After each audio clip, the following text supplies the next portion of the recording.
नेहरू और डॉक्टर मनमोहन सिंह जी दोनों ही नहीं समझ पाए। अब आइए लेटेस्ट में यूपीए सरकार के शासनकाल में रक्षा मंत्री ए.के. एंटोनी जी का सदन के पटल पे दिया गया बयान है कि बॉर्डर इंफ्रास्ट्रक्चर में चीन हमसे बहुत आगे है, हमारा कोई मुकाबला नहीं है। चूंकि हमारी यह स्थापित नीति रही है लंबे समय तक कि सीमावर्ती क्षेत्रों पे आधारभूत संरचना का विकास न किया जाए। It was our established policy that there should not be any infrastructure development on the border. 3 पीढ़ी तक यही चलता रहा और आज उनको वह डिजाइन समझ में आ रही है। तो मैं सिर्फ उनसे यह कहना चाहूंगा, जो हमारे राष्ट्रीय अध्यक्ष जी ने भी उनको याद दिलाया है कि यह जो कोई भी समस्या है, यह भारत सरकार और भारत की विदेश नीति, भारत की रक्षा नीति की जितनी समस्या है, उससे ज्यादा यह आपके परिवार की निजी दुर्भाग्यशाली विरासत है। जिसे सामान्य भाषा में कहें तो आपकी निजी बपौती है मान्यवर। और आज आप यह कहने का प्रयास कर रहे हैं कि मोदी जी के 56 इंच के सीने से उसका जवाब नहीं आ पा रहा है। अब मैं बिल्कुल वर्तमान संदर्भ में कहना चाहूंगा, विगत कुछ वर्षों में मिसाइल टेक्नोलॉजी कंट्रोल रिजीम में हम सदस्य बनते हैं, चीन सदस्य नहीं है, फिर भी हमारी विदेश नीति असफल है। मसूद अजहर आतंकवादी घोषित होता है और सभी को स्वीकार करना पड़ता है। चाइना भी मानता है हमारी विदेश नीति असफल है।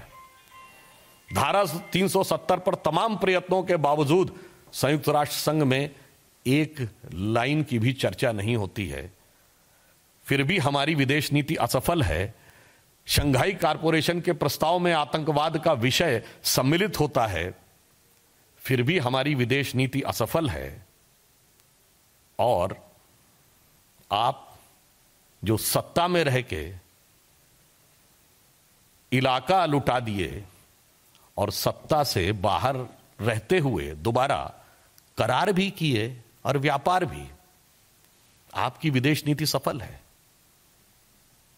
मैं याद दिलाना चाहता हूं कि 2004 से 2014 के यूपीए के शासनकाल में जो भारत का ट्रेड डेफिसिट रहा है चाइना के साथ, उस समय जब हमारी सरकार गई, अटल जी की सरकार, तो 1 पॉइंट कुछ बिलियन डॉलर था और जब मोदी जी की सरकार आई तो 36 पॉइंट कुछ बिलियन डॉलर था। परंतु एक तथ्य शायद आप लोगों को न ध्यान हो, इन 10 वर्षों का जो क्यूमुलेटिव ट्रेड डेफिसिट है वो 175 बिलियन डॉलर के समकक्ष था, जो चाइना के कुल रक्षा बजट का लगभग 3 गुना है।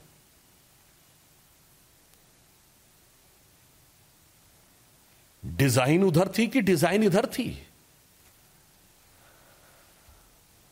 और उसके बावजूद जब कभी तनाव हो, जब कभी विवाद हो, तो भी आपको ब्रीफिंग चाइनीज से लेनी है। डोकलाम के विवाद के समय और वर्तमान विवाद में देखिए, मैं सिर्फ यह कोट कर रहा हूं, आज उन्होंने यह कहने का प्रयास किया प्रधानमंत्री श्री नरेंद्र मोदी जी के ऊपर कि जैसे ये उनके लिए व्यक्तिगत रूप से एक समस्या होगी। मैं आपको कोट करना चाहता हूं 17 जून 2020 ग्लोबल टाइम्स अखबार, उसका आर्टिकल पढ़िए कि India should revisit their border crisis. पढ़िएगा, उसमें शोधकर्ता के हवाले से क्या लिखा है मोदी जी के बारे में। वैसे ही आलोचनात्मक और कटु शब्द जो शायद आपको राहुल गांधी जी के इस वक्तव्य में शब्दशः प्रतिध्वनित होते हुए नजर आएंगे। You will find them echoing in the statement of Rahul Gandhi word by word. तो इसलिए हम सिर्फ यह कहना चाहेंगे कि जो कुछ राहुल गांधी जी ने बोला है, आदतन बोला है, फितरतन बोला है, प्रवृत्तिगत बोला है। और नीतिगत मैं इसलिए नहीं कहूंगा क्योंकि नीति तो उनके समझ से बाहर की चीज है। तो जिन लोगों की कुल विदेशी नीति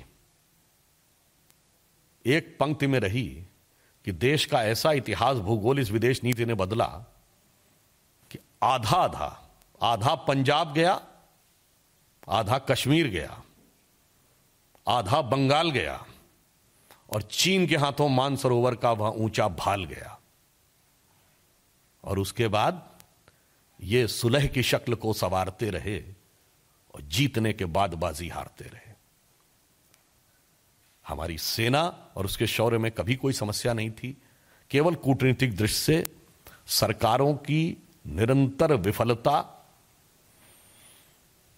के जो मूर्त रूप थे वो आज आकर जब इस प्रकार की टिप्पणी करते हैं, दुखद बात है। विवाद पाकिस्तान से हो अथवा कोई विषय चाइना को लेकर विवाद हो, वहां के मीडिया में आपकी ही सुर्खियां बनती हैं। और अंत में मैं सिर्फ यह याद दिलाना चाहता हूं कि किसी भी कॉन्फ्लिक्ट के समय विपक्ष का व्यवहार कैसा होना चाहिए,